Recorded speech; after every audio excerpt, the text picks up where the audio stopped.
Hi there again. It is Val 101, Val, just Val.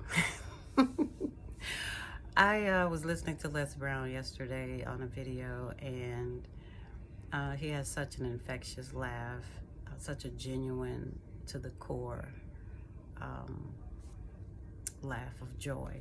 So I just want to say thank you, Les Brown, if you ever see this, Leslie Brown. I use only his full name because I believe that's part of the challenges that we have in today, is that we don't command people's attention. Many people don't know us by our name, or our government, as we used to call it. But I want to highlight that for a moment. When someone says, don't call me by my government, only your mother has that right, or if you're in court, sadly to say, those are the times that command your attention.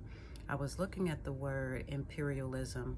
KRS-One used it, and whenever I question the definition of a word, I always look at the etymology, the etymology. That is the source of where the word come from, the root of the word. And we know when we really want to get to the source of things, we have to get to the root.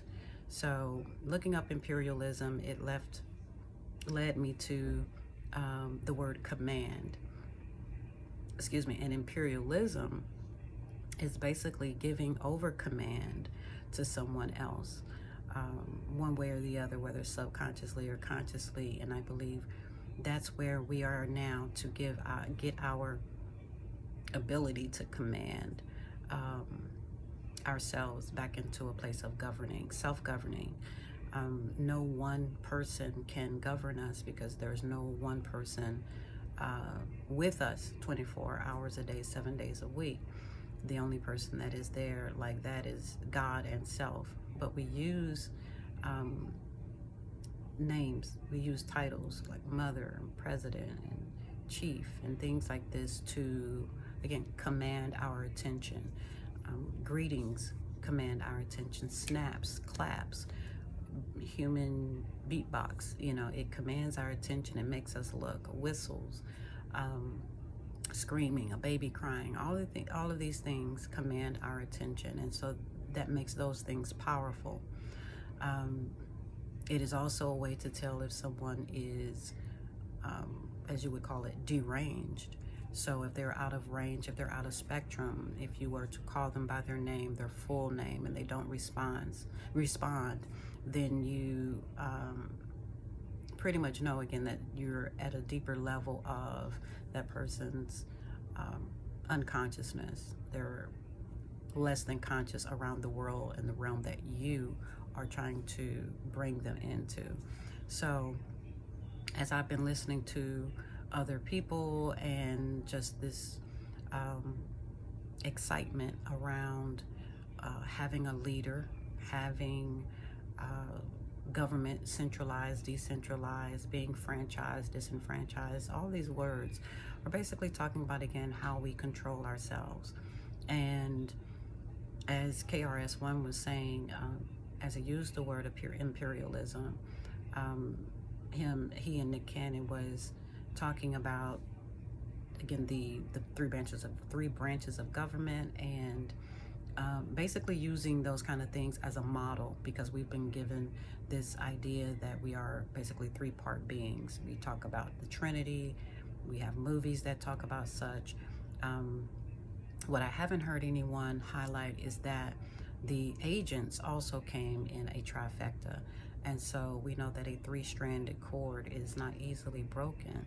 So when you do things in threes, you're automatically, by way of the collective consciousness and the rules, the unwritten, are basically just the inferred ones that kind of follow the 100th monkey syndrome. One person says it, after 100 people say it, then it just seems to catch on, like, as people would say, a wildfire.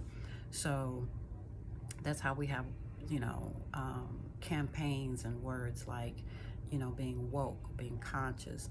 Basically, it starts as a concept from heaven, from head, from the sky. The sky is another word for keys and access.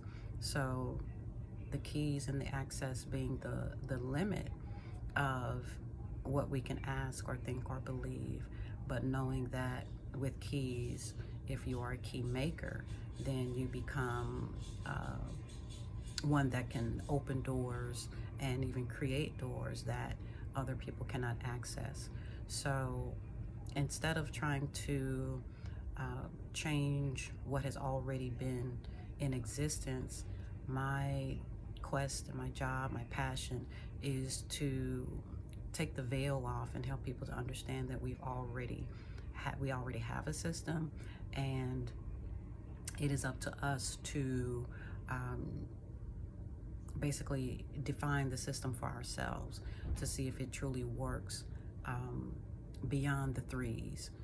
So in the story of the three Hebrew boys, there is a part where they talk about turning up the heat 7 times hotter, and when they go to see if the king goes to see if the 3 Hebrew boys are surviving, they are loosed in their situation, and there is a 4th individual entity being in the fiery furnace with them. And the king says it appears to be, or the messenger says it appears to be, one like the Son of Man. And the Son of Man, again, is the initials of Som, Sum, as in a body. A soma is a body. So Ma, or am, so, we are mothers, we are source. And so, or source, is knowledge of the originator. So one of the things that was talked about was by Nick Cannon, getting a commonality in our language and our speech so that we don't stray too far from someone's understanding, and so we don't feel a need to be triggered by right and wrong and belief systems, or again, what's worse is semantics. Sometimes we get distracted by using alternative words and synonyms. So as he talked about being able to look up at the sky and use the sky and use the word God as a common principle that we can all believe in without necessarily adding religion, which again is a reconnecting, a regathering, a coming together. But again, if we're coming together to assume an argument or opposition, then we've already set the platform. But if we agree that we are all under this one big sky, then we know that we have a common ground that we can stand on, live on, and operate from. And we have more than that, but that's the best place to start, is the sky being the limit. From there, though, I think before we start to look up and research, what we have not fully embraced as a collective is the mother.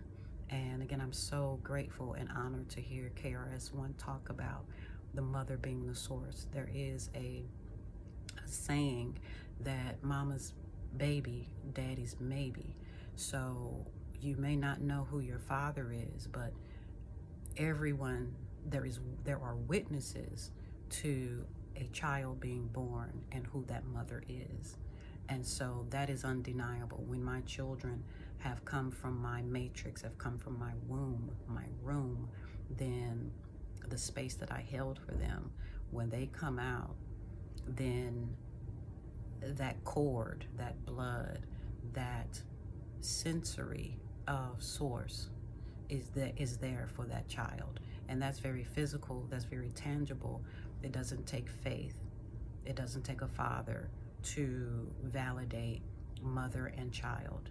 So I believe on an earth realm, on a feet on the ground, that is where we can start by honoring Mother as source, the one that carries both male and female in her womb space. So I'll leave this one at that. I'll be back for more. Please check out that particular video, KRS1, on Nick Cannon's show, Classroom with Nick. I'm not sure if that's the name of it, but Class with Nick Cannon. If you type that in your YouTube search bar, you should be able to pull him up.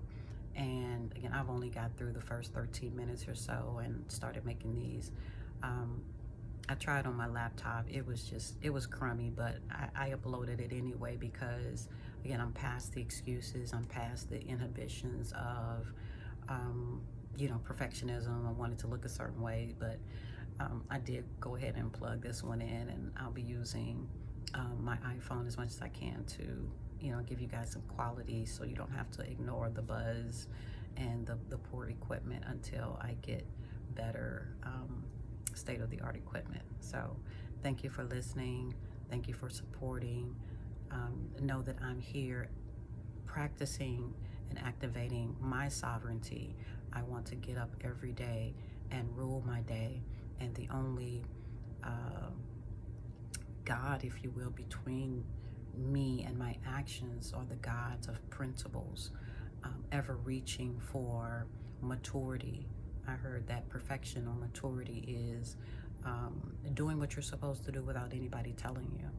And so that is my practice, that is my passion, to do those things. The inner voice, and Nick Cannon used that word novice, and it just immediately took me to invoice. So that's another nugget I want to drop on you, is don't let anybody tell you that anagrams are useless or they're random. They're not.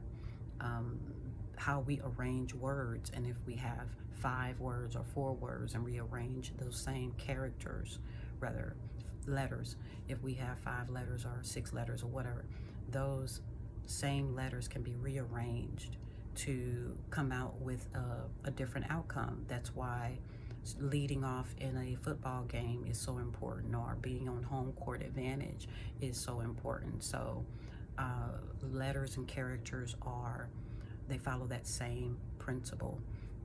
If A comes before B, that says one thing. If B comes before A, that says another thing. So anagrams are basically a group of letters that make up a word, but rearranged, they come up with another word. So earth is heart, but it also has ear in the middle of it. So that's how I've learned how to stay awakened and conscious of the power of words, the power of being hated, and the power of death, and how these are words that bring about a certain feeling by certain people. So it is up to you to take these words and transcend what other people feel about them. So if energy never dies, then we are not afraid of death, and we have the ability to take death and eat it, and we're left over with HD. So that's just one way to show you that example. But again, every word has that power and that ability. And do not take anagrams, especially with that being the name of the prophetess in the Bible, said to be Mary's mother, who basically stayed and prayed in the temple until the prophecy of Christ was to be fulfilled. So take care. Thank you so much. And I'll see you on the other side.